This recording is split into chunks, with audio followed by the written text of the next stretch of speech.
আসসালামু আলাইকুম রহমতুল্লাহি ওবরাকাতুহ। আলহামদুলিল্লাহি রাব্বিল আলামিন, আসসালাতু ওয়াসসালামু আলা আশরাফিল আমবিয়াই ওয়াল মুরসালিন ওয়া আলিহি ওয়া আসহাবিহি আজমাইন। আম্মা বা'দু ফাআউযু বিল্লাহি মিনাশ শাইতানির রাজীম। বিসমিল্লাহির রহমানির রহিম। ইন্নামাল মুমিনুনা আল্লাযীনা আমানু বিল্লাহি ওয়া রাসূলিহি থুম্মা লাম ইয়ারতাবু। সাদাকাল্লাহুল মাওলানাল আযীম। আলহামদুলিল্লাহ, আল্লাহ সুবহানাহু ওয়া তাআলা এর অপরিসীম দয়া এবং মেহেরবানি, তিনি আমাদেরকে আমাদের ফরজিয়াইন ইলম কোর্সের দ্বিতীয় দার্স শুরু করার জন্য তৌফিক দান করেছেন। আমাদের ফরজিয়াইন ইলম কোর্সের তালিবে ইলমগণ যারা আছি, আমরা একটা কাজ করতে পারি, সেটা হলো যে আমরা দার্সের শুরুতেই দার্সটি একটু শেয়ার করে দিলাম। এটা দুইটা লাভ হবে। এক হলো দার্সটি আমার নিজের টাইমলাইনে রইল, পরবর্তীতে আমি সহজেই দেখলাম, এবং এর পাশাপাশি আমার যারা ফ্রেন্ডরা আছে তারাও সহজেই এই জিনিস থেকে উপকৃত হতে পারলো। তো এই জন্য আমরা একটু সবাই একদম প্রথম দিকেই যদি জাস্ট একটু শেয়ার করে দিই তাহলে ভালো হয়। তো আজকে আমরা যে বিষয়টা আলোচনা করতে চাই মেনলি, এটা হলো আকাইদে ইসলামীর উপরে কিছু মৌলিক আলোচনা। মানে আকাইদ সম্পর্কে পড়াশোনা করার আগেই এ সম্পর্কিত কিছু মৌলিক আলোচনা আমাদের সামনে থাকা দরকার। প্রথমত আকাইদ সম্পর্কে আমরা পড়াশোনাই বা করবো কেন, বা আকাইদ সম্পর্কিত ইলম এটা আমাদের কেন দরকার, এই প্রশ্নের জবাব প্রথমে স্পষ্ট হওয়া দরকার। কারণ কি, যে অনেক সময় আকাইদ পড়াশোনা তো আমরা করি, কিন্তু দেখা যায় যে এটার যে আসল উদ্দেশ্য, আসল যে লক্ষ্য, সেটা থেকে আমরা দূরে ছিটকে পড়ি। মানে আসল লক্ষ্যের সাথে আমাদের সম্পর্ক থাকে না, উল্টো হয়তো এমন কতগুলো বিষয়ে আমরা লিপ্ত হয়ে পড়ি যেগুলো কাম্য নয়। আকাইদের মূল লক্ষ্য যেটা, সেই লক্ষ্যটা দিকে আমাদের নজর থাকে না, সেই লক্ষ্যের উপরে অন্যদিকে চলে যায়।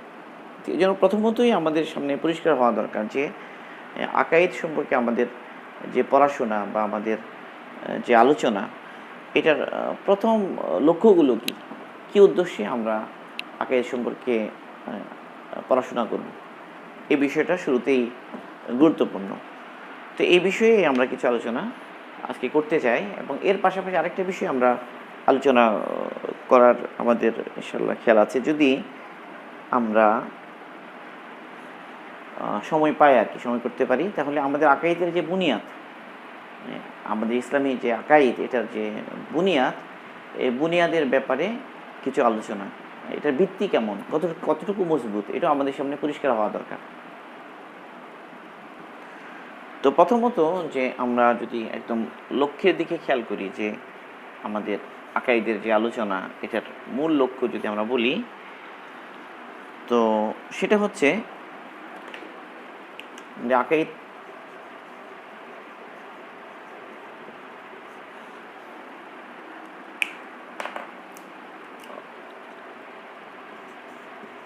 পড়ার মূল লক্ষ্য যদি আমরা বলি, মূল উদ্দেশ্য,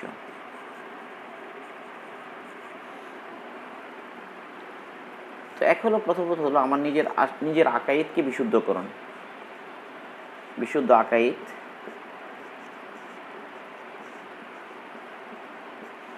যেন আমার অর্জন হয়,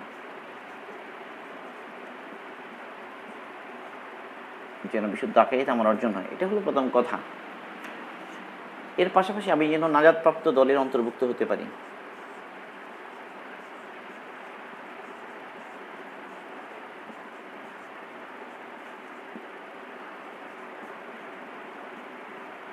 অন্তর্ভুক্ত হতে পারি,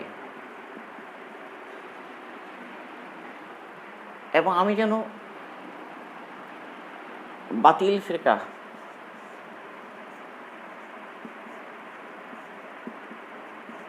চিনতে পারি, বাতিল ফিরকাগুলো চিনতে পারি, এবং সেগুলো থেকে আমি দূরে থাকতে পারি।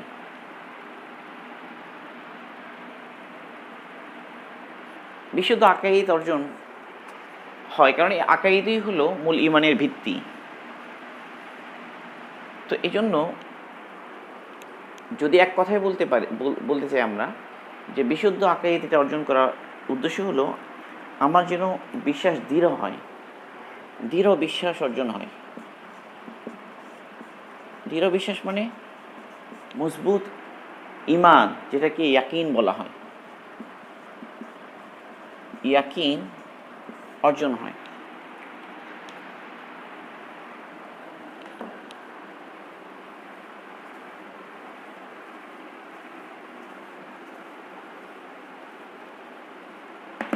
এখন কথা হলো যে আকাইদ শব্দটা, যে আকিদা,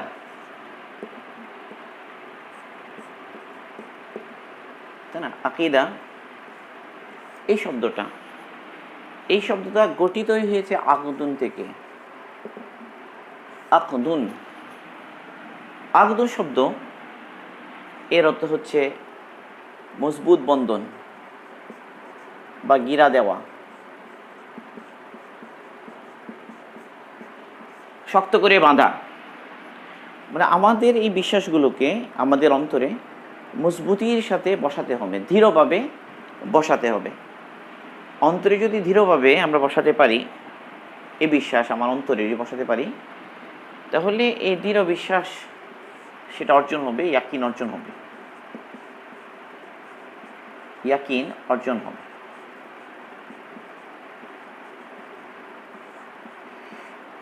দুনিয়া এবং আখিরাতের সমস্ত সফলতার মূলই হলো ইয়াকিন। দুনিয়া এবং আখিরাতের সমস্ত সফলতার মূল উপকরণ, যেটার ভিত্তিতে দুনিয়া আখিরাতের সফলতা আমি লাভ করব। যদি বলা হয় যে তার সবচেয়ে গুরুত্বপূর্ণ যে গুণ আমার অর্জন করা, এটা হলো ইয়াকিন। ইয়াকিন শব্দটা আমার বোঝা দরকার।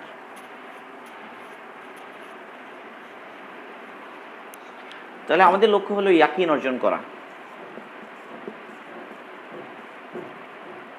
ইয়াকিন অর্জন, যেটা দুনিয়া আখিরাতের সফলতার মূল, এই ইয়াকিন। এখন ইয়াকিন কাকে বলে, ইয়াকিন বলতে কি বোঝায়, এটা আমাদের সামনে পরিষ্কার হওয়া দরকার। ইয়াকিন কাকে বলে? তো ইয়াকিন আসলে বলা হয় যখন কোন একটা সংবাদ, ইদা সর আল খবর কেলব আয়ানা,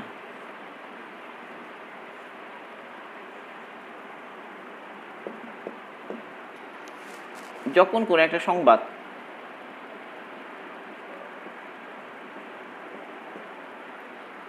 মানে চোখে দেখা জিনিসের মতো হয়ে যাবে। আয়ান শব্দের অর্থ হচ্ছে যে সচক্ষে দর্শন।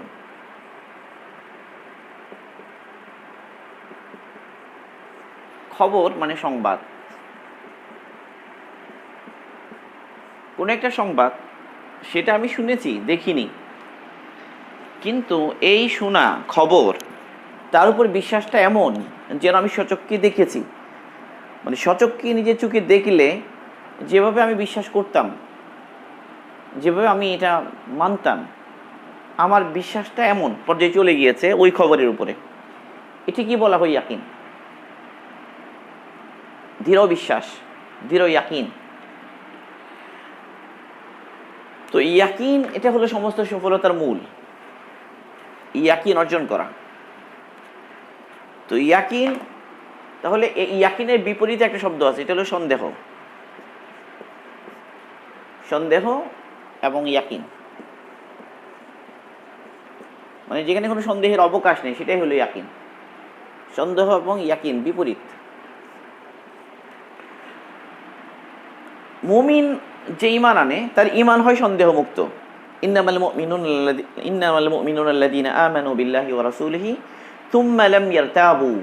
আল্লাহ সুবহানাহু ওয়া তাআলা মুমিনের বৈশিষ্ট্য বলতে গিয়ে বলেছেন যে মুমিন হচ্ছে ওই সমস্ত লোক যারা আল্লাহ এবং আল্লাহ রসুলের উপর ঈমান এনেছে, এরপরে কোনো সন্দেহ করেনি। সুম্মা লাম ইয়ারতাবু, সুম্মা লাম ইয়ারতাবু, ইয়ারতাবু লাম ইয়ারতাবু, সন্দেহ করেনি। ঈমান এনেছে, কোনো সন্দেহ করেনি। এটা হচ্ছে মুমিনের বৈশিষ্ট্য, সে সন্দেহ করে না। এর বিপরীতে কাফের, কাফেরের অবস্থা কি? কাফেরদের অবস্থা বলতে গিয়ে আল্লাহ সুবহানাহু ওয়া তাআলা কাফেরদের উক্তি নকল করেছে কোরআনে পাকে, যে কাফেররা এই কথা বলে, মা নাদরি মাসা, মা নাদরি বিসা, মানে কিয়ামত কি এটা আমাদের কিছুই জানা নেই, কিয়ামত কবে হবে আমরা জানি না। ইন নাযুন্নু ইল্লা যন্না, আমরা কেবল ধারণা করি। ওয়ামা নাহনু বিমুস্তাইকিনিন, আমরা ইয়াকিন ওয়ালাদের মধ্য থেকে নই। মানে কাফেরদের অবস্থা এরকম, তারা কিছু বিষয় ধারণা করে কিন্তু কখনোই তারা ইয়াকিন করতে পারে না। এই জন্য কাফের আকিরাতে যখন সে দেখবে সব কিছু জান্নাত জাহান্নাম সব আকিরাতের বিষয়গুলো সুস্পষ্ট হয়ে যাবে, তখন সে বলবে রব্বানা আবসারনা ওয়া সামি'না ফারজি'না না'মাল সালিহান ইন্না মুকিনুন, হে আল্লাহ আমরা সব দেখলাম, সব শুনলাম, এখন কি হয়ে গেছে, আমাদের পুরোপুরি বিশ্বাস এসে গেছে, আমাদের ইয়াকিন হয়ে গেছে যে আমাদেরকে আবার পাঠিয়ে দিন দুনিয়াতে, আমরা উত্তম আমল করব, ভালো আমল করব। তো কাফেরের ইয়াকিন হবে কিয়ামতের ময়দানে গিয়ে, কারণ সে চোখে দেখবে, দেখার পরে বিশ্বাস হয়ে যাবে। এটা তো সবারই হবে, কিন্তু মুমিনের কাছে চাওয়া হচ্ছে সে দুনিয়াতে না দেখেই সে ওইভাবে বিশ্বাস করবে যদি দেখলে যেরকম করতো। এটাই হচ্ছে লাম ইয়ারতাবু। ইমাম বুখারী রাহিমাহুল্লাহ বুখারী শরীফের মধ্যে কিতাবুল ইলম, কিতাবুল ঈমান, কিতাবুল ঈমানের ওখানে শুরুতে ওখানে আব্দুল্লাহ ইবনে মাসউদ রাদিয়াল্লাহু আনহুর একটা উক্তি এনেছেন, আল ইয়াকিনু আল ঈমানু কুল্লু, আল ইয়াকিনু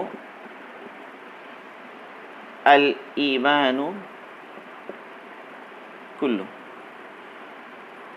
মানে পরিপূর্ণ কামেল ঈমান, পরিপূর্ণ ঈমানটাই হলো ইয়াকিন। মানে ঈমান, পূর্ণ ঈমান, সেটাই হচ্ছে ইয়াকিন, মানে বাস্তব ঈমান যেটা, ওইটাই ইয়াকিন। এখন এই ইয়াকিন অর্জন করা, এটা আমাদের আকাইদ যে আমরা পড়বো, আল্লাহ সুবহানাহু ওয়া তাআলা এই সম্পর্কে আমাদের ধারণা কি হবে, ইয়াকিন কীরকম, বিশ্বাস কেমন হওয়া উচিত, আল্লাহ পাকের গুণাবলী সম্পর্কে আমাদের দৃঢ় ইয়াকিন হওয়া উচিত। এভাবে প্রত্যেকটা বিষয় যেন আমরা ইয়াকিনের পর্যায়ে পৌঁছে যাই, ইয়াকিন যেন আমাদের অর্জন হয়ে যায়।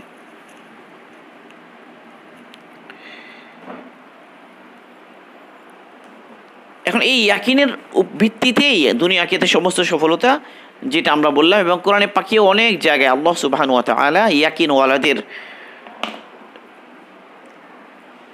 ইয়াকিনের বদৌলতে কি কি অর্জন হবে সেটা বলেছেন। এক নম্বর হলো কোরআন থেকে উপকৃত হওয়া, কোরআন থেকে উপকৃত হওয়া। কোরআন থেকে সবচেয়ে বেশি উপকৃত হবে কারা? ইয়াকিনওয়ালাগণ। ইয়াকিনওয়ালাগণ এই কোরআন থেকে সবচেয়ে বেশি উপকৃত হবে। কোরআনে পাকে আল্লাহ সুবহানাহু ওয়া তাআলা এই কথা বলে, হাযা বাসাইরু লিন-নাস ওয়া হুদান ওয়া রাহমাতুল লিকওমি ইউকিনুন। হাযা বাসাইরু লিন-নাস, মানে ইহা মানুষের জন্য সমস্ত জ্ঞানের সমষ্টি, আল্লাহর কালাম। এবং ইয়াকিনওয়ালাদের জন্য এতে রয়েছে হুদা, হেদায়েত এবং রহমত। হুদা ওয়া রাহমাতুল লিকওমি ইউকিনুন, হুদা ওয়া রাহমাতুন লিকওমি ইউকিনুন। তাহলে কোরআন থেকে উপকৃত হতে পারবে সবচেয়ে বেশি কে? যে দৃঢ় বিশ্বাসী, যে ইয়াকিনওয়ালা, যার মধ্যে কোনো সন্দেহ নেই, আল্লাহ পাকের কালামের মধ্যে কোনো সন্দেহ করে না, রসুলের বাণীর মধ্যে যে কোনো সন্দেহ করে না, সেই ব্যক্তি সবচেয়ে বেশি উপকৃত হতে পারবে। তাহলে ইয়াকিন অর্জন করলে আমার সর্বপ্রথম বেনিফিট এটা যে আল্লাহ সুবহানাহু ওয়া তাআলা তার কালাম যে নাজিল করেছেন হুদাল লিন-নাস হিসাবে, তো এটার মধ্যে এটাতে সবচেয়ে বেশি উপকৃত হওয়া যাবে যদি আমার মধ্যে ইয়াকিন থাকে। এক নম্বর হচ্ছে এটা। দুই নম্বর হলো শরীয়তের বিধিবিধানের সৌন্দর্য উপলব্ধি করা। শরীয়তের বিধানের সৌন্দর্য, শরীয়ত ইসলামী শরিয়া তার মধ্যে যে সৌন্দর্য আছে, এই সৌন্দর্য বুঝতে পারা, উপলব্ধি করা, তার কাছে সুন্দর মনে হওয়া। আল্লাহ পাকের বিধিবিধানগুলো সবগুলোই তার কাছে সুন্দর মনে হয়। যখন সে হবে ইয়াকিনওয়ালা। আল্লাহ সুবহানাহু ওয়া তাআলা কোরআনে পাকে বলছে, ওয়ামান আহসানু মিনাল্লাহি হুকমান লিকৌমি ইউকিনুন, ওয়ামান আহসানু মিনাল্লাহি হুকমান লিকৌমি ইউকিনুন।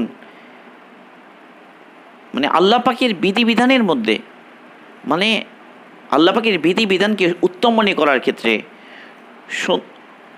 সুন্দর মনে করার ক্ষেত্রে ইয়াকিনওয়ালা ছাড়া আর কারা আছে? মানে সবচেয়ে বেশি একমাত্র আল্লাহ পাকের কালাম, আল্লাহ পাকের বিধানকে সুন্দর মনে হয়, উত্তম মনে হয়, সবচেয়ে উত্তম মনে হয় কাদের? যারা ইয়াকিনওয়ালা, তাদেরই সুন্দর উত্তম মনে হয়। এটি হলেই কথার খোলাসা। শরীয়তের বিধিবিধানের সৌন্দর্য সবচেয়ে বেশি পরিষ্কার হবে ইয়াকিনওয়ালাদের কাছে। তাহলে এটা গেল 2 নম্বর বিষয়।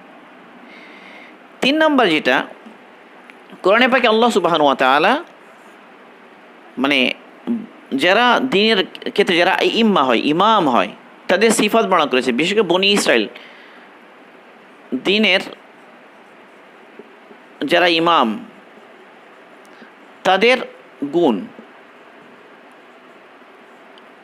ইয়াকিন যেটা, এটা তাদেরই গুণ। আল্লাহ সুবহানাহু ওয়া তাআলা বনি ইসরাইল এর মধ্যে যারা ইমাম ছিল, যারা বনি ইসরাইলের মধ্য থেকে যারা ছিল ইমাম, যারা মানুষকে রাস্তা দেখাতো,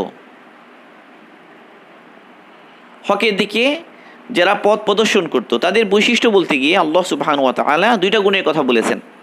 ওয়াজআলনা মিনহুম আইম্মাতান ইয়াহদুনা বিআমরিনা লাম্মা সাবারু ওয়া কানু বিআয়াতিনা ইউকিনুন। আল্লাহ সুবহানাহু বলছেন যে আমি বনি ইসরাইলের মধ্য থেকে ওই সমস্ত মানুষকেই ইমাম বানিয়েছি আমি, যারা মানুষকে হকের দিকে রাস্তা দেখাতো, হকের দিকে পথ প্রদর্শন করত। তারা ছিল ওই সমস্ত লোক যারা সবর করেছে এবং যারা আমার নিদর্শনগুলোর উপরে ইয়াকিনওয়ালা ছিল, দৃঢ়ভাবে বিশ্বাস করতো আমার নিদর্শনগুলো। তো বোঝা গেল যে দিনের কাজ যারা করবেন, দিনের ইমামত লাভ হবে ওই সমস্ত লোকের, তার যাদের মধ্যে 2টা গুণ থাকবে, একটা সবর প্লাস একটা হলো ইয়াকিন।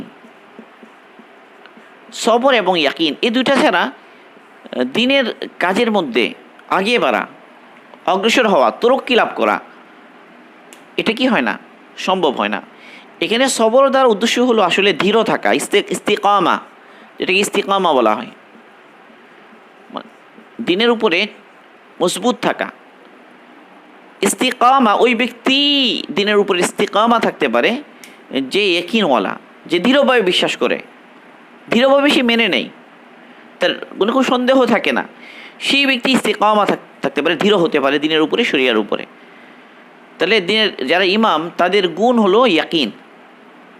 ইয়াকিনের গুণাবলী ছাড়া মানুষ কি হতে পারে না, এই পর্যায়ে পৌঁছতে পারে না। এই জন্য আম্বিয়া আলাইহিস সালামের অবস্থা যদি আমরা দেখি, তাহলে আমরা প্রত্যেক আম্বিয়া, প্রত্যেক নবীকে আমরা দেখব যে কী পরিমাণ দৃঢ় বিশ্বাসী তারা আল্লাহ পাকের দেয়া সংবাদের উপরে, কী পরিমাণ মজবুত তারা, নবীগণ কী পরিমাণ মজবুত ইয়াকিনের অধিকারী হন।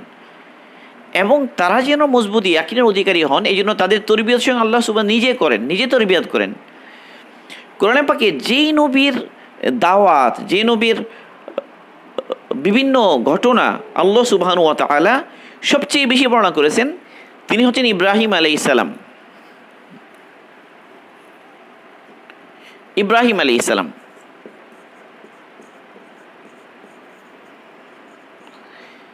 ইব্রাহিম আলাইহিস সালামের ঘটনাগুলো সবচেয়ে বেশি বর্ণনা করেছেন। কেন ইব্রাহিম আলাইহিস সালামের ঘটনাগুলো সবচেয়ে বেশি বর্ণনা করলেন, এটা একটা বোঝার বিষয়। কারণ ইব্রাহিম আলাইহিস সালাম তিনি মক্কার যারা মুশরিক যারা, তাদের কাছেও তিনি অনুসরণীয়। মক্কার মুশরিক যারা, তাদের কাছেও তিনি অনুসরণীয়। তারাও তাকে নেতা মানে, তাকে লিডার মানে, তার আদর্শের উপর আছে বলে দাবি করে। আবার আহলে কিতাব যারা, ইয়াহুদ এবং নাসারা, তারাও সবসময় দাবি করে যে আমরা ইব্রাহিমের আদর্শের উপরে আছি। তাহলে উভয় দলেই যেহেতু নিজেদেরকে ইব্রাহিমের আদর্শিত বলে দাবি করে, এখন ইব্রাহিম আলাইহিস সালামের প্রকৃত অবস্থাটা বাস্তবে কী ছিল, সেটাই আল্লাহ সুবহানাহু ওয়া তাআলা বিভিন্ন ঘটনার মধ্য দিয়ে তুলে ধরেন, যেন মক্কার মুশরিকিন তাদের বিরুদ্ধে দলিল হয়ে যায়, আহলে কিতাব যারা ইয়াহুদ এবং নাসারা, তাদের বিরুদ্ধেও যেন কি হয়ে যায়, মজবুত দলিল হয়ে যায়। উভয় দলের কাছে যেন দলিল হয়ে যায়। এই জন্য আল্লাহ সুবহানাহু ওয়া তাআলা ইব্রাহিম আলাইহিস সালামের বিষয়গুলো বর্ণনা করেছেন বেশি। ইব্রাহিম আলী ইসলামের অবস্থাগুলো যদি আমরা দেখি তাহলে কোরআনে পাকে 4 জায়গায় তিনি তার বিতর্ক, 4টা বিতর্কের বিষয় আছে, 4টা বিতর্কের ঘটনা আছে ইব্রাহিম আলী ইসলামের। 4টা বিতর্ক, নমরুদের সাথে একটা, এরপর হলো নিজের পিতার সাথে আলোচনা, এরপর হলো যে মূর্তি ভাঙলেন ওটা একটা, এরপর বিভিন্ন নক্ষত্র পূজারীদেরকে রদ করে যে তিনি কিছু আলোচনা করেছেন সেই জায়গায়, এই 4টা জায়গায় তিনি বিভিন্ন দলিল পেশ করেছেন। এবং প্রতিটা জায়গায় ইব্রাহিম আলী ইসলাম দলিলগুলো এমনভাবে পেশ করেন যে তার বিপরীতে যারা আছে এরা লাজবাব হয়ে যায়, এদের কাছে কোনো কিছুই থাকে না। মজবুত ইব্রাহিম, কেন তিনি তার যে দায়ী, যিনি দাওয়াত দেন, তার বিশ্বাস যদি নিজে যা দাওয়াত দিচ্ছেন এটার উপর যত তিনি মজবুত হবেন, এটার প্রভাব অন্যদের উপরে তত বেশি পড়বে এবং তার দলিলগুলো মজবুত হবে, কারণ তিনি দৃঢ়ভাবে বিশ্বাস করেন। তার বিশ্বাসের শক্তি এটার প্রকাশ ঘটবে তার আলোচনার মধ্যে, তার যুক্তির মধ্যে, তার দাওয়াতের মধ্যে। এবং আল্লাহ সুবহানাহু ওয়া তাআলা সেটা বলেছেন, ওয়াতিলকা হুজ্জাতুনা আতাইনাহা ইব্রাহিম, আল্লাহ পাক বলেছেন যে আমি ইব্রাহিমকে এইভাবেই তাকে হুজ্জতগুলো আমি দান করেছি, দলিলগুলো আমি তাকে শিখিয়েছি, দান করেছি। কিন্তু ইব্রাহিম ইসলামের আল্লাহ তরবিয়তও করেছেন, ওয়া কাযালিকা নুরি ইব্রাহিমা মালাকুতাস সামাওয়াতি ওয়াল আরদ ওয়ালিয়াকুনা মিনাল মুকিনিন, আমি ইব্রাহিমকে আসমান এবং জমিনের যে সালতানা, যে রাজত্ব, এগুলো আমি তাকে খুলে খুলে দেখিয়েছি যেন ইব্রাহিম আলাইহিস সালাম তিনি ইয়াকিন ওয়ালাদের অন্তর্ভুক্ত হন, মুকিনিনদের মধ্যে হতে পারেন। এই জন্যই আমি ইব্রাহিম আলাইহিস সালামকে সমস্ত নিদর্শনগুলো আসমান জমিনের আমি সুস্পষ্টভাবে খুলে খুলে আমি দেখিয়েছি।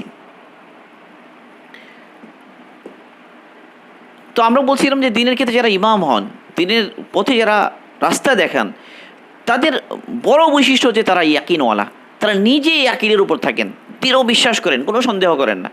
এটা খুব গুরুত্বপূর্ণ। এটা বললাম যে আমরা 3 নম্বর বিষয়। 4 নম্বর যেটা, যে কবরের মধ্যে পরীক্ষাই তো হবে ইয়াকিনের, কবরে পরীক্ষা, কবরে যে সওয়াল জবাব হবে, এই কবরের এই পরীক্ষাই হলো ইয়াকিনের পরীক্ষা।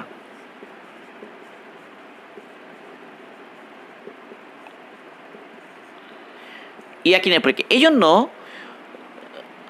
মুসনাদ আহমদের মধ্যে একটা হাদিস এসেছে, আম্মাজান আয়েশা সিদ্দিকা রাদিয়াল্লাহু তাআলা আনহা এই হাদিস রিওয়ায়াত করেন। তো ওখানে রাসূল সাল্লাল্লাহু আলাইহি ওয়াসাল্লাম বলছেন যে কবরের মধ্যে মুমিন যখন সে পরীক্ষায় পাশ করবে সওয়াল জবাবের, এরপরে সে একটা কথা বলবে, সেই কথাটা তাকে একটা কথা বলা হবে, আন্নাহু ইউকালু লিল মুমিনি ফি কবরি আলাল ইয়াকিনি কুনতা ওয়া আলাইহি মিত্তা ওয়া আলাইহি তুবআসু ইনশাআল্লাহ। মুমিনকে কথা বলা হবে, তুমি ইয়াকিনের উপরেই ছিলে, তুমি দুনিয়াতে যে তুমি ছিলে ইয়াকিনের উপর ছিলে, এবং ইয়াকিনের উপরেই তুমি মৃত্যুবরণ করেছো, এবং এই ইয়াকিনের উপরেই তোমাকে কিয়ামতের দিন তোলা হবে। মুমিনকে বলা হবে 3টা কথা, আলাল ইয়াকিনি কুনতা,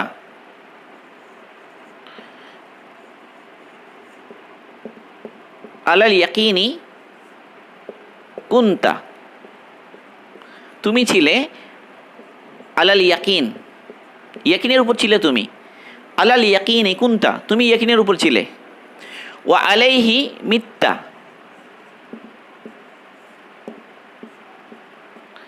ওয়া আলাইহি মিথ্যা, এবং এই ইয়াকিনের উপরেই তোমার মৃত্যু হয়েছে, ইয়াকিনের উপরেই তুমি ইন্তিকাল করেছো, এবং ওয়া আলাইহি তুবআসু, ওয়া আলাইহি তুবআসু, এই ইয়াকিনের উপরেই তোমাকে তোলা হবে, কিয়ামতের দিন তোমাকে তোলা হবে, এই ইয়াকিনের উপরেই তোমাকে তোলা হবে।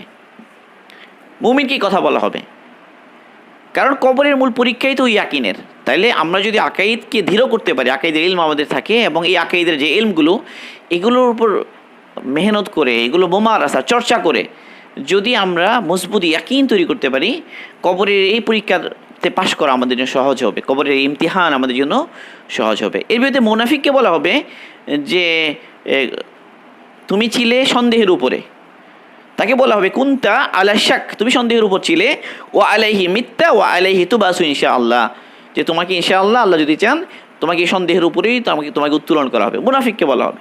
তো কবর হলো এমন একটা জায়গা যেখানে প্রথম ইমতিহানই হলো ইয়াকিন এবং সন্দেহ, কে সন্দেহগ্রস্ত ছিল আর কে ইয়াকিনওয়ালা ছিল। এসব বিষয়গুলোই ইয়াকিনের উপকার। 5 নম্বর উপকার হলো ইয়াকিনের, যে ইয়াকিনওয়ালা সে আল্লাহ পাকের উপর তাওয়াক্কুল করতে পারে, ভরসা করতে পারে। ইয়াকিনওয়ালা মুসিবতে সবর করতে পারে। মুসিবতে সবর করা এটা ইয়াকিনওয়ালাই পারে। আল্লাহ রসুল দোয়া শিখাচ্ছেন, আল্লাহ রসুল যে দোয়া করেছেন এবং দোয়ার মধ্যে এসেছে যে আল্লাহ পাকের কাছে যে আল্লাহ রসুল অনেক কিছু চাচ্ছেন, এর মধ্যে এটা ওয়ামিন আল ইয়াকিন ইমা তুহাউবিনু বিহি আলাইনা মাসাইবাদ দুনিয়া। হে আল্লাহ, আপনি আমাদেরকে ইয়াকিন দান করুন যেন সেই ইয়াকিনের বরকতে দুনিয়ার সব মুসিবতগুলো আমাদের কাছে হালকা হয়ে যায়, তুচ্ছ হয়ে যায়। দুনিয়ার মুসিবতগুলো তুচ্ছ হবে কার কাছে? যে ইয়াকিনওয়ালা, যে মনে করে যে আখিরাত আসল, দুনিয়া এটা আসল নয়, তখন দুনিয়ার মুসিবতগুলো তার জন্য হালকা হয়ে যাবে এবং সে সত্যিকারের সে ভরসা করতে পারবে আল্লাহ পাকের উপরে। মোট কথা হলো, দিনের উপর যে একটা মানুষ চলবে মজবুতির সাথে, এই মজবুতির সাথে চলাটা নির্ভর করছে ইয়াকিনের উপরে। এই জন্য হাসান বসরি রহিমাহুল্লাহ, হাসান বসরি ওনার একটা কোল এনেছেন ফথুল বারি। ইবনে রজব হাম্বলি রহিমাহুল্লাহ তার ফথুল বারির মধ্যে হাসান বসরি রহিমাহুল্লাহর একটা কোল এনেছেন। তিনি বলেছেন যে মা তুলিবাতিল জান্নাতু ইল্লা বিল ইয়াকিন, জান্নাত কামনা করা হয় একমাত্র ইয়াকিনের কারণে। একজন মানুষ যে জান্নাতের প্রতি আগ্রহী হবে কি কারণে? ইয়াকিনের কারণে।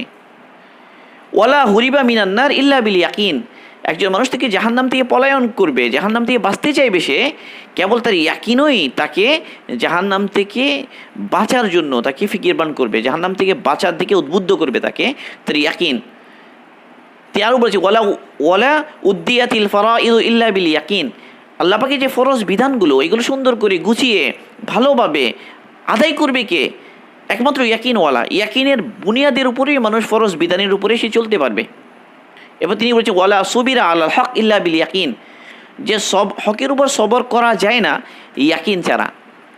হকের উপরে সবর করা, হকের উপর থাকা এবং এর জন্য যা মুসিবত আসে এটার উপর সবর করা, এটা কেবল সম্ভব হয় ওই ব্যক্তির জন্য সম্ভব হয় যে ব্যক্তি ইয়াকিনওয়ালা।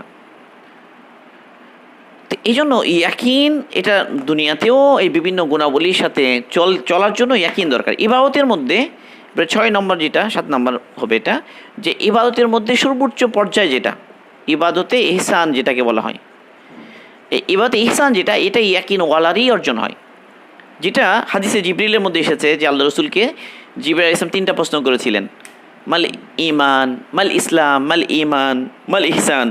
তো ইহসান ছিল শেষ প্রশ্ন ছিল এটা। তা আল্লাহ রসুল বলেছিলেন যে আনতা আবুদাল্লাহ কাআন্নাকা তারাহু ফাইন লাম তাকুন তারাহু ফাইন্নাহু ইয়ারাকা, তুমি আল্লাহ পাকের ইবাদত এমনভাবে করো যেন তুমি আল্লাহ পাককে দেখছো।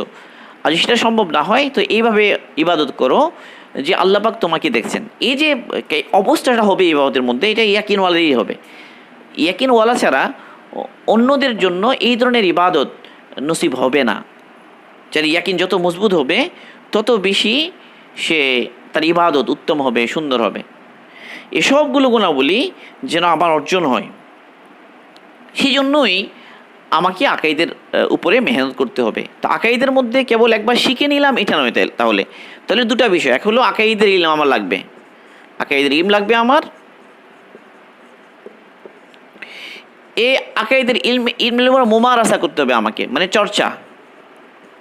এই আকাইদের ইলমের চর্চা করে আমাকে এটাকে ইয়াকিনে পৌঁছাতে হবে, ইয়াকিন এর দরজায় আমাকে উঠতে হবে। আকাইদের ইলম কেবল কিছু আকাইদ শিখে নিলাম, মুখস্থ করে নিলাম, কিছু জিনিস জেনে নিলাম, এরকম নয় বিষয়টা। এগুলো অন্তরে দৃঢ়ভাবে বসাতে হবে। দৃঢ়ভাবে বসবে এই জন্য যে আকাইদের যেটা ইলম, এগুলো হলো নিশ্চিত জ্ঞান। আকাইদ এটা নিশ্চিত জ্ঞানের উপরে হয়। নিশ্চিত জ্ঞান ছাড়া আসলে ইয়াকিন হয় না। ইয়াকিন হয় নিশ্চিত জ্ঞানের বুনিয়াদের উপরে। এতটুকু তো আমাদের আলোচনা গিয়েছে। এরপরে দ্বিতীয় অংশ যেটা আমাদের আলোচনা, তাহলে আমরা ইয়াকিনের আমাদের বললাম যে আমাদের আকাইদের যে ইলমের যে আলোচনা বা চর্চা, এটার উদ্দেশ্য কি? আমাদের ইয়াকিন অর্জন করা, দৃঢ় বিশ্বাস অর্জন করা, আমাদের ইমান যেন সন্দেহ মুক্ত হয়, আল্লাহ পাকের সত্য সম্পর্কে কোনো সন্দেহ না থাকে, আল্লাহ পাকের গুণাবলী সম্পর্কে কোনো সন্দেহ না থাকে, আল্লাহ পাক যেই শুধু সংবাদ দিয়ে পাঠিয়েছে আল্লাহ পাকের কিতাবের ব্যাপারে কোনো সন্দেহ না থাকে, আল্লাহ সুবহানাহু ওয়া তাআলা উদ্দেশ্য জগতে যা রেখে দিয়েছেন যেগুলোর উপর বিশ্বাস করা জরুরি সেগুলোর ব্যাপারে যেন কোনো সন্দেহ না আসে, যেন ইয়াকিনের দরজা আমার অর্জন হয়। এবং ইয়াকিন অর্জন হলে আমার এই লাভ হবে যেগুলো আমরা বললাম। এরপর যেটা আমাদের আলোচনার বিষয়টা হলো আকাইদের বুনিয়াদ, আকাইদের ভিত্তি। আকাইদের ভিত্তি কি? কারণ আকাইদ হলো দৃঢ় বিশ্বাস অর্জনের জন্য। তাহলে আকাইদের ভিত্তি হবে নিশ্চিত জ্ঞান।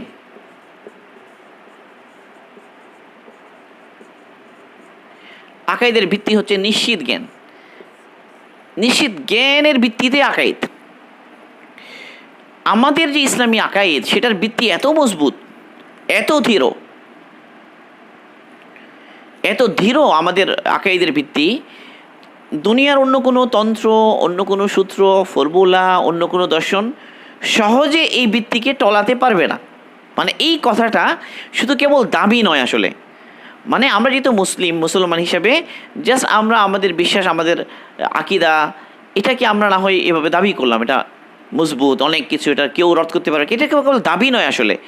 আমাদেরকে বসিরতের সাথে, মানে একদম অন্তর্দৃষ্টির সাথে এই কথা বুঝতে হবে যে আমাদের আকাই যে বিষয়ের দিকে বিশ্বাস দিকে আমাদের ডাকা হচ্ছে, বা একজন মুসলমান যে বিশ্বাসের ভিত্তিতে মুসলিম, একজন ইমানদার যে বিশ্বাসের ভিত্তিতে ইমানদার, সেই বিশ্বাসের ভিত্তিটা অনেক মজবুত, অনেক দৃঢ়, এত বেশি দৃঢ় দুনিয়ার যত কিছু আমরা বলি, যত দর্শন বলি, ফিলোসফি বলি, বৈজ্ঞানিক সূত্র বলি, বৈজ্ঞানিক প্রমাণ, এটা গবেষণা বলি, যা যা বলি না কেন, কোনো কিছুই বাস্তবে এটাকে রদ করার ক্ষমতা রাখে না, যোগ্যতা রাখে না।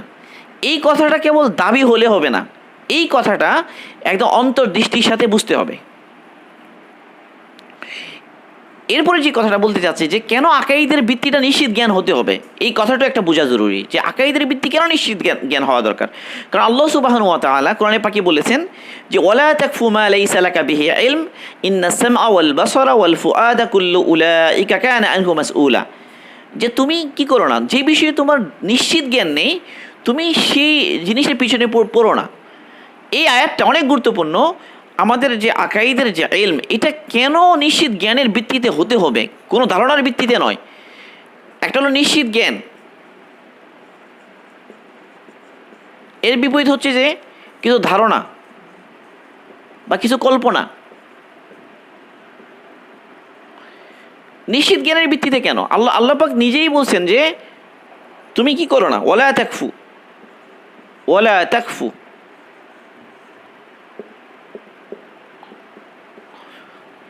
মা লাইসা লাকা বিহি ইলম।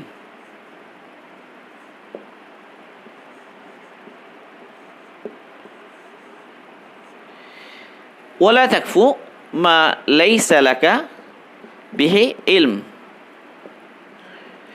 যে বিষয়ে তোমার নিশ্চিত জ্ঞান নাই সেই বিষয়ের পিছনে তুমি পড়ো না। এই যে ইলম হলো নিশ্চিত জ্ঞান। ইলম বলা হয় নিশ্চিত জ্ঞানকে, মানে যে কোনো জিনিস নলেজে পরিণত হতে গেলে, জ্ঞানে পরিণত হতে গেলে সেটা নিশ্চিত হতে হবে, নিশ্চিত অকাট্য জ্ঞান হওয়া চাই। নিশ্চিত জ্ঞান, যাকে জ্ঞান বলা যাবে, যাকে ইলম বলা যাবে, যাকে নলেজ বলা যাবে। কেবল কোনো ব্যাপারে কারো যদি কিছু ধারণা অর্জন হয়, কিছু ধারণা তার অর্জন হয়, তো তাকে জ্ঞানই বলা হয় না ওই বিষয়ের। কেউ মেডিকেল সায়েন্স নিয়ে কিছু ধারণা রাখে, তাকে মেডিকেল সায়েন্সের জ্ঞানই বলা হবে না। কেউ ফিজিক্স নিয়ে কিছু ধারণা রাখে, তাকে ফিজিক্সের জ্ঞানই বলা হবে না। কারণ কিছু ধারণা, সামান্য সামান্য কিছু ধারণা, এটাকে জ্ঞান বলা হয় না। বরং জ্ঞান বলা হয় যেটা নিশ্চিত জ্ঞান, যেটা কেবল ধারণা নয়, যেটার মজবুত ভিত্তি আছে। এরকম মজবুত ভিত্তির উপরেই কি হয়, আকাইদের বুনিয়াদ রচিত হয়। এটা অনেক গুরুত্বপূর্ণ বিষয়, এই কথাটা বুঝার এবং এইভাবে উপলব্ধি করার। এখন হলো তো নিশ্চিত জ্ঞান যেটা, এটা ছাড়া। এবং আল্লাহ সুবহানাহু ওয়া তাআলা যত অবিশ্বাসী যারা আছে, মানে যারা মুশরিক, যারা মুলহিদিন, যারা কাফের, তাদের ব্যাপারে আল্লাহ সুবহানাহু একটা কমন কথা বলে দিয়েছেন। এটা সবার ব্যাপারে খাটবে। এটা যদি কেউ কবর পূজারী হয় তার ব্যাপারেও খাটবে, কেউ মূর্তি পূজারী হয় তার ব্যাপারেও খাটবে, কেউ নক্ষত্র পূজারী হয় তার ব্যাপারেও খাটবে, কেউ আগুন পূজারী হয়, কেউ আল্লাহ পাকে যদি অস্বীকার করে নাস্তিক হয় তার ব্যাপারেও খাটবে, সে যদি কাফের হয় যে কোনো ধরনের, তাহলে তার ব্যাপারেও খাটবে। সেটা কি? আল্লাহ পাক বলছে ওয়ালা ইয়াত্তাবিউ আকসারুহুম ইল্লা যান্না, ওয়ালা ইয়াত্তাবিউ, ওয়ালা ইয়াত্তাবিউ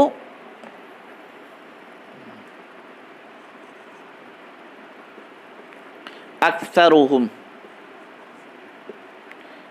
ইল্লা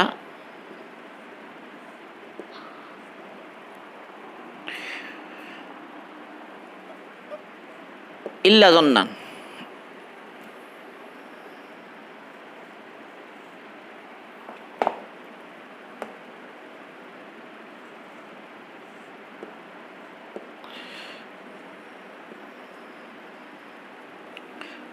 তারা অনুসরণ করে, ওয়ালা ইয়াত্তাবিউ আকসারুহুম, আকসারুহুম তাদের অধিকাংশ, ইয়াত্তাবিউ অনুসরণ করে, কিসের অনুসরণ করে? কেবল ধারণা। জন শব্দ অর্থ হচ্ছে ধারণা। এরা এই যে মুশরিকিন যারা, কাফের যারা, এরা কেবল ধারণার অনুসরণ করে, মানে এদের নিশ্চিত জ্ঞান থাকে না। ওদের নিশ্চিত জ্ঞানের ভিত্তিতে তাদের ওই বিশ্বাস বা তাদের ওই দর্শন, এটা নিশ্চিত জ্ঞানের ভিত্তিতে নয়, কেবল কিছু ধারণার ভিত্তিতে। কিন্তু যেটা ধারণা, সেটা কিন্তু ওই নিশ্চিত জ্ঞান, ইয়াকিন সৃষ্টি করতে পারে না। ইন্না দন্না লা ইউগনি মিনাল হক্কি শাইয়া, আল্লাহ পাক বলেই দিয়েছে, ইন্না দন্না লা ইউগনি মিনাল হক্কি শাইআ।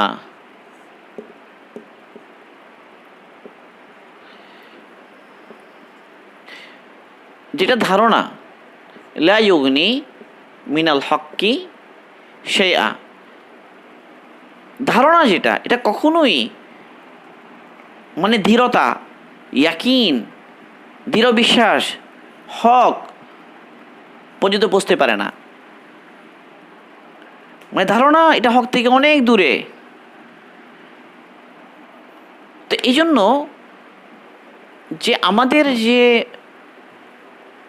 আকাইদ, এটার ভিত্তি হবে নিশ্চিত জ্ঞান। এখন নিশ্চিত জ্ঞান এটা কিভাবে প্রমাণিত হবে, যেটা নিশ্চিত জ্ঞানের ভিত্তিতে? তো এই জন্য আমাদের যে যারা মুসলিম মনীষী, যারা মুসলিম, যারা জ্ঞানী, যারা স্কলার, তারা কিছু মূলনীতি দাঁড় করিয়েছেন,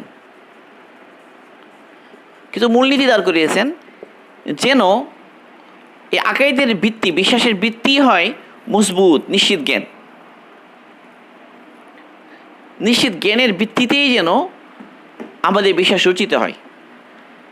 এই মূলনীতিটার কথা হলো যে কেউ যদি কারো কোনো উক্তি নকল করে, কেউ যদি কোনো খবর দেয়, কোনো খবর দিলে সেই খবরটা সহি হতে হবে, এক। আর কেউ কোনো দাবি করলে, কোনো দাবি যদি করে, এটা প্রমাণিত হতে হবে।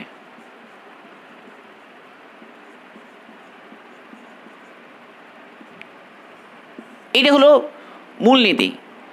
যে কেউ কোনো একটা খবর দিল, কোনো একটা সংবাদ দিল, যেমন ধরা যাক কবরের বিষয়টা, কিয়ামত হবে এই বিষয়টা, এরপরে পুলসিরাতের বিষয়টা, জান্নাত জাহান্নামের বিষয়টা, ফেরেশতার অস্তিত্ব, কিয়ামত হওয়া, এসব বিষয়গুলো। তো কেউ যদি কোনো একটা খবর, যেটা যে খবরটা আমরা নিব, কবুল করব, সেই খবর অবশ্যই সঠিক হতে হবে, সহি হতে হবে। সহি যদি না হয় তাহলে এই খবর এটা কবুল হবে না, গ্রান্টেড হবে না। আরেকটা হলো কেউ যদি কোনো একটা দাবি করে, কোনো একটা ক্লেইম করে, দাবি, তো এই দাবিটা অবশ্যই প্রমাণিত হতে হবে, এটা একদম সঠিকভাবে প্রমাণিত হবে। প্রমাণিত যদি না হয় তাহলে এটাকে কবুল করা হবে না।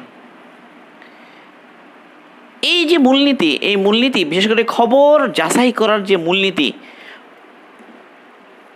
মানে মুসলিম মনীষীগণ যারা, তারা নির্ধারণ করেছেন যাচাই করার, এটা একটা অসাধারণ বিষয়। রাসূল সাল্লাল্লাহু আলাইহি ওয়াসাল্লাম থেকে এই পর্যন্ত, মানে এই যে স্কেল, এই যে মাপকাঠি এবং যাচাই করার এই পদ্ধতিটা কারো কাছেই নাই। মানে কোনো একটা সংবাদকে এইভাবে যাচাই করা, কোনো ব্যক্তির খবরকে, কোনো ব্যক্তির উক্তিকে এভাবে যাচাই করা, তো এটার জন্য বিশাল একটা জারাহ তাদিলের বা আসমাউ রিজালের যদি বিষয় যে আমরা বলি, মানে ব্যক্তির ডিকশনারি রয়ে গেছে। ভাষা, একটা ভাষার ডিকশনারি থাকে, প্রত্যেক ভাষার কোনো একটা শব্দের অর্থ দেখার জন্য ডিকশনারিতে দেখতে হয়, তালাশ করতে হয়। মানে আমাদের উলামা, ফুকাহা, মুহাদ্দিসিনগণ তারা এত মেহনত করেছেন যে প্রত্যেক ব্যক্তিকে নিয়ে কি হয়ে গিয়েছে, পুরো ডিকশনারির মতো হয়ে গিয়েছে, শাস্ত্র হয়ে গেছে। প্রত্যেক ব্যক্তিকে তালাশ করা হবে ওখানে, এবং ওই ব্যক্তির ব্যাপারে ওই ডিকশনারি থেকে দেখিয়ে বলে দেওয়া যাবে তার দেওয়া সংবাদ গৃহীত হবে কি হবে না। তো এই বিষয়টা নিয়ে আমরা একটু পরে আলোচনা করবো ইনশাল্লাহ। আজকে আমরা কথা এতটুকুতেই রাখতে চাই। তাহলে আমরা বললাম যে আমাদের আকাইদ পড়ার উদ্দেশ্যটা কী, কেবল কিছু বিষয়ে ঝগড়া করা নয়, বা কোনো স্পেসিফিক কোনো একটা বিষয় নিয়ে কেবল আটকে থাকা নয়, যে আল্লাহ কোথায় আছে, আল্লাহ আরশে আছে কি নাই, মানে এই সমস্ত টুকটাক বিষয় অনেকে আকাইদের বিষয়গুলিকে এত সংকীর্ণ করে ফেলেছে, এই ছোটোখাটো কতগুলো বিষয়ের মধ্যে সীমাবদ্ধ করে নিয়েছে। কিন্তু আকাইদের লক্ষ্য উদ্দেশ্য আরও বেশি ব্যাপক, আরও বেশি বড়। কারণ আকাইদ যদি দৃঢ়ভাবে হয় তাহলে আল্লাহ পাকের পরিচয় লাভ হবে, আল্লাহর মারিফা সঠিকভাবে অর্জন হবে। এই মারিফা যদি অর্জন হয় আল্লাহ পাকের সঠিক মহব্বত তৈরি হবে অন্তরে, এটা ইয়াকিন তৈরি হবে, আমলের মধ্যে ইস্তিকামা তৈরি হবে। এই গুণাবলী যদি অর্জন না হয়, এই বিষয়ে যদি আমি পৌঁছতে না পারি, আকাইদ পড়লাম জানলাম কিন্তু এখানে পৌঁছতে পারলাম না, তাহলে আমার আকাইদ পড়াটা কি হলো না, ফলপ্রসূ হলো না, আমাকে উপকার পৌঁছানো না। তাহলে আকাইদের আলোচনার উদ্দেশ্য এটা নয় কেবল যে কিছু ছোটোখাটো ঝগড়া নিয়ে ব্যস্ত রইলাম, এগুলো কি আসল আকাইদ মনে করলাম, এমন নয়। যেন আমার দিলের মধ্যে এই আকাইদের ব্যাপারে কোনো প্রকার সন্দেহই না থাকে, দৃঢ় ইয়াকিন সৃষ্টি হয়, এটা খুব গুরুত্বপূর্ণ বিষয়। এবং সেটা যে অর্জন হয় ইয়াকিন, আমার এই বেনিফিট, এগুলোর কথা আমরা বললাম। দ্বিতীয় কথা আমরা যেটা বললাম যে আমাদের আকাইদের ভিত্তি যেটা, এটা হচ্ছে নিশ্চিত জ্ঞান। এই নিশ্চিত জ্ঞানের হওয়ার জন্য স্কেলগুলো কি, মাপকাঠিগুলো কি, এটা নিয়ে আমরা আলোচনা করবো। এটা নিয়ে প্রমাণ করার মানে ইসলামী স্কলারদের মূলনীতিটা কি, মেথোডোলজি কি, এটা আমাদের সামনে থাকা দরকার। এটা যদি আমাদের সামনে থাকে তাহলে আমরা কখনোই আর সন্দেহগ্রস্ত হব না। কেউ যত ধরনের কথা নিয়ে আসুক, সেটা আমাদের ওই স্কেল দিয়ে আমরা মেপে দেখবো যে আসলেই আমাদের এই স্কেল অনুযায়ী ওই কথাটা নিশ্চিত জ্ঞানের পর্যায়ে যায় কিনা। যদি নিশ্চিত জ্ঞানের পর্যায়ে না যায় তাহলে সেটা আমার আকাইদের মধ্যে সন্দেহ সৃষ্টি করবে কীভাবে বা করবে। এটা খুব গুরুত্বপূর্ণ বিষয়।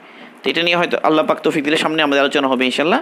আজকে আমরা এতটুকুই রাখতে চাই। আল্লাহ সুবহানাহু ওয়া তাআলা আমাদের সবার জন্য এই যে যতক্ষণ আমরা যা শুনেছি এই কথাগুলোকে বুঝে নেয়ার এবং আমল করার তৌফিক দান করুন। আল্লাহ সুবহানাহু ওয়া তাআলা আমাদেরকে উপকারী ইলম দান করুন এবং আমাদেরকে আল্লাহ সুবহানাহু ওয়া তাআলা ইয়াকিন দান করুন, দিনের উপরে মজবুত ভাবে চলার তৌফিক দান করুন, ইস্তেকামা নসিব করুন। সুবহানাল্লাহি ওয়া বিহামদিহি, সুবহানাকাল্লাহুম্মা বিহামদিকা, আশহাদু আল্লা ইলাহা ইল্লা আনতা, আস্তাগফিরুকা ওয়া আতুবু ইলাইক।